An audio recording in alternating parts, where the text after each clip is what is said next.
कुरुक्षेत्र में एक युवा को, अभिमन्यु को 6 लोगों ने चक्रव्यूह में मारा था। चक्रव्यूह का एक दूसरा नाम होता है पद्मव्यूह, मतलब लोटस फॉर्मेशन। तो जो चक्रव्यूह होता है स्पीकर सर, वो लोटस के शेप में होता है, कमल के फूल के शेप में होता है। 21वीं सदी में सर एक नया चक्रव्यूह तैयार हुआ है। उसका चिन्ह प्रधानमंत्री जी अपनी छाती पर लगा के चलते हैं। सर, जो अभिमन्यु के साथ किया गया था, जो अभिमन्यु को चक्रव्यूह में फंसाया गया था, वही हिंदुस्तान के साथ किया गया है। हिंदुस्तान के युवाओं के साथ, हिंदुस्तान के किसानों के साथ, हमारी माताओं बहनों के साथ, स्मॉल बिजनेसेस के साथ, मीडियम साइज बिजनेस के साथ। Rahul Gandhi ji.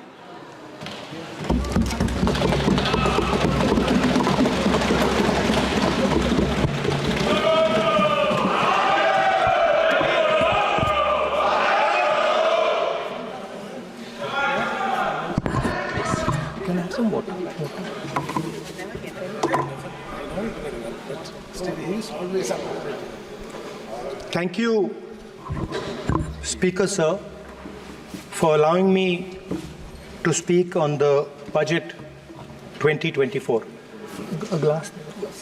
Budget 2024. In my last speech, I spoke about some concepts, religious concepts.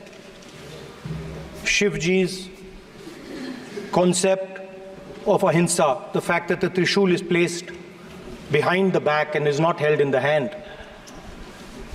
I spoke about the snake on Shivji's neck. And I also said how all religions in our country propose the idea of non-violence and can be encapsulated in the phrase, Daro mat, darao mat. And I also said that there is an idea beyond the personal, the idea of the Abhay Mudra, that transmits this notion of ahimsa and affection and fearlessness to everybody else. Speaker Sir, as I said in my speech, there is an atmosphere of fear. Dar ka mahol hai Hindustan mein. And that fear has pervaded every aspect of our country. My friends are smiling, but they are also scared. They are scared. Sir, मैं आ रहा हूँ sir. Budget है sir, budget पे ही बोल रहा हूँ sir. Sir, you see the problem is sir, in the BJP only one man is allowed to dream to be Prime Minister. If the Defense Minister decides he wants to be Prime Minister, there's a big problem, there is fear. So this fear has been spread throughout the country, and the question I was asking myself was, why is this fear spreading so deeply? Why is it that my friends in the BJP are terrified, the ministers are terrified, the farmers of India are terrified, workers, youngsters?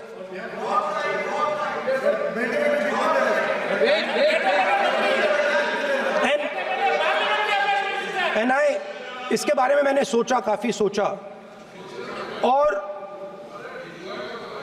एक जवाब मैं propose करता हूं आज। Speaker sir, हजारों साल पहले हरियाणा में कुरुक्षेत्र में एक युवा को, अभिमन्यु को 6 लोगों ने चक्रव्यूह में मारा था। 6 चक्रव्यूह में फंसाकर मारा था। सर, चक्रव्यूह के अंदर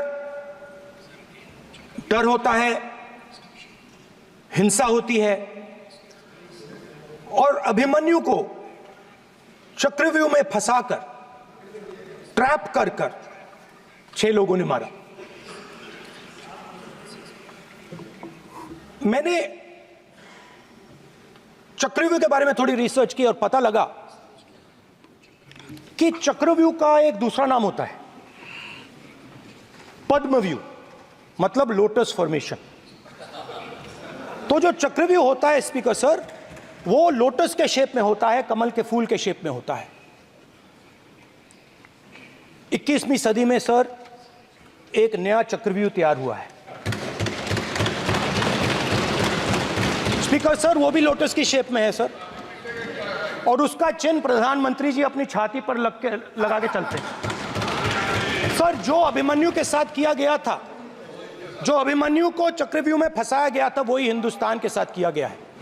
हिंदुस्तान के युवाओं के साथ, हिंदुस्तान के किसानों के साथ, हमारी माताओं बहनों के साथ, स्मॉल बिजनेसेस के साथ, मीडियम साइज बिजनेस के साथ। सर अभिमन्यु को 6 लोगों ने मारा था।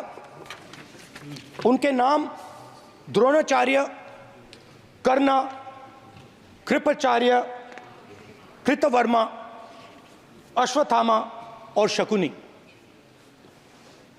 सर आज भी चक्रव्यूह के बीच में 6 लोग हैं सर। चक्रव्यूह के बिल्कुल सेंटर में, चक्रव्यूह में हजारों लोग होते हैं सर, मगर उसके बिल्कुल सेंटर में 6 लोग कंट्रोल करते हैं। तो जैसे उस टाइम 6 लोग कंट्रोल करते थे, वैसे आज भी 6 लोग कंट्रोल कर रहे हैं चक्रव्यूह को। नरेंद्र मोदी जी, अमित शाह जी, मोहन भगवत जी, अजीत दोवल जी, अंबानी और अदानी जी कंट्रोल कर रहे हैं। प्लीज एक मिनट प्लीज। नहीं सर बोलने दीजिए। हाँ, आप बैठिए। माननीय सदस्य, आप संवैधानिक पद पर हैं। आपके कई माननीय सदस्यों ने यहाँ पर मुझे लिख कर दिया है कि जो माननीय सदस्य का सदस्य नहीं है उसका नाम नहीं लें। आपने लिख के दिया है। नो, आपने क्या, आप उसकी पालना करना चाहते हो? स्पीकर सर गलत।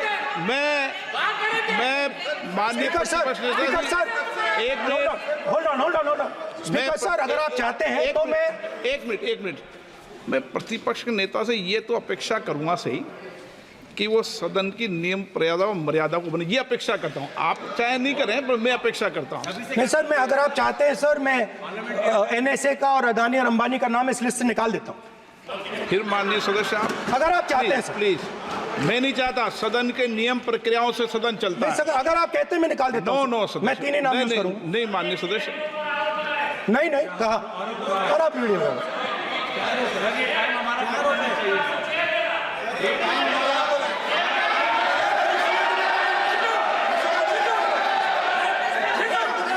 मत उठिए सब प्लीज, या आप समझाइए उनको। हाँ, आप Speaker sir, the Chakravyu that has captured India has 3 forces behind it. First is the idea of monopoly capital, that 2 people should be allowed to own the entire Indian wealth.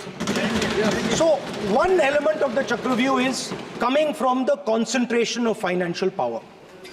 The second element, sir, मैं budget को explain कर रहा हूं sir, मैं आ रहा हूं, वहीं आ रहा हूं sir. So one element is financial power. The second element is the institutions, the agencies, CBI, ED, Income Tax Department of this nation, and the third is the political executive. Speaker sir, these 3 together are at the heart of the Chakravyu, and they have devastated this country. Speaker sir, my expectation was that this budget would weaken the power of this Chakravyu, that this budget would help the farmers of this country, would help the youth of this country, would help the laborers, the small businesses of this country. But what I have seen is that this budget, the sole aim of this budget, iski jo niyat hai, it is to strengthen this framework, the framework of big business, monopoly business, the framework of a political monopoly that destroys the democratic structure, and finally the framework of what one can call the deep state or the agencies. And the result of this has been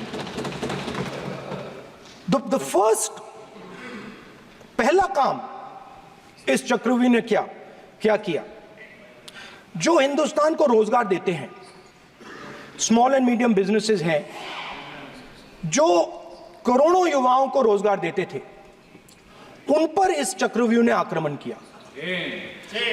कैसे किया? नोटबंदी, GST और tax terrorism. आप लोग आतंकवाद की बात करते हो, पूरे देश में अगर कोई भी व्यक्ति छोटा बिजनेस चलाता है तो रात को उसको फोन कॉल आता है इनकम टैक्स डिपार्टमेंट से, जीएसटी से, और टैक्स टेररिज्म का वो शिकार बनता है। इस टैक्स टेररिज्म को रोकने के लिए बजट में आपने कुछ नहीं किया है। तो टैक्स टेररिज्म के कारण और ये जो आपकी नीतियां हैं, जो आपने कोविड के समय बड़े बिजनेसेस की मदद की और जो स्मॉल एंड मीडियम बिजनेसेस थे उनको खत्म किया, उसके कारण आज हिंदुस्तान के युवाओं को रोजगार नहीं मिल सकता है। बिल्कुल एक युवा को रोजगार नहीं मिल सकता है। अब फाइनेंस मिनिस्टर बैठी हैं, अब युवाओं के लिए आपने क्या किया?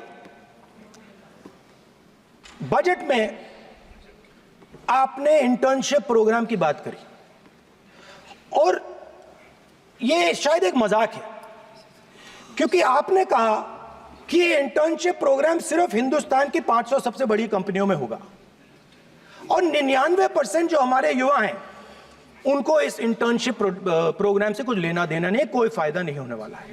तो आपने पहले टांग तोड़ दी और उसके ऊपर आप बैंडेड लगाने की कोशिश कर रहे हैं। मेन मुद्दा आज युवाओं का एग्जाम पेपर लीक है। जहां भी हम जाते हैं, आपने बेरोजगारी का चक्रव्यूह बना दिया इनके लिए, और जहां भी हम जाते हैं वो कहते हैं देखिए बेरोजगारी है मगर पेपर लीक भी होता है। तो आपने एक साइड पेपर लीक चक्रव्यूह, दूसरी साइड बेरोजगारी चक्रव्यूह। पेपर लीक मैं आपको बताता हूं 10 साल में 70 बार हुआ है। अगर आप जानना चाहते हैं, 10 साल में 70 बार हुआ है। तो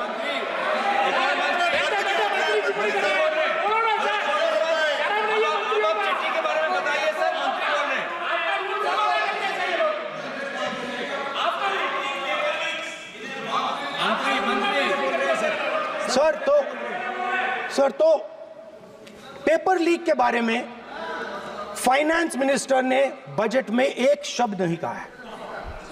युवाओं के लिए पेपर लीक सबसे जरूरी मुद्दा है, उन्होंने एक शब्द नहीं कहा है पेपर लीक के बारे में। एक बार उन्होंने पेपर लीक नहीं कहा और उल्टा जो एजुकेशन बजट में पैसा देना चाहिए था वो आपने 20 साल में सबसे कम पैसा दिया है। 2.5% of budget is gone to education. Sir दूसरी तरफ आपने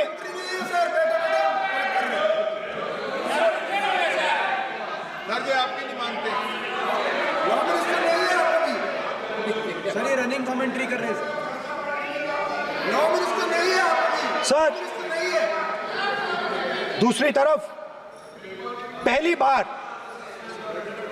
सेना के जवानों को आपने अग्निवीर के चक्रव्यूह में फंसाया। सही बात। इस बजट में अग्निवीरों के पेंशन के लिए 1 रुपया नहीं है। आप अपने आप को देशभक्त कहते हो, मगर जब अग्निवीरों की मदद करने की बात आती है, जवानों को पैसा देने की बात आती है, तो बजट में आपको 1 रुपया नहीं दिखाई देता। उनकी पेंशन के लिए 1 रुपया आपने नहीं दिया। तो उनको आपने अग्निवीर के चक्रव्यूह में फंसाया। उसके बाद सर जो अन्नदाता हैं वो चक्रव्यूह से निकलने के लिए, आपके चक्रव्यूह से निकलने के लिए जो आपने बनाया 3 काले कानून, जमीन अधिग्रहण बिल को आपने कमजोर किया, उनको आप सही दाम नहीं देते हो। इस चक्रव्यूह से निकलने के लिए उन्होंने आपसे सिर्फ एक चीज मांगी है, दो चीजें नहीं मांगी है, सिर्फ एक चीज मांगी है। उन्होंने कहा है कि हमें लीगल गारंटीड एमएसपी देना। आपने उनको बॉर्डर पे बंद कर दिया, रोक दिया, आज तक रोड बंद है। आप उनसे बात करने को तैयार नहीं है।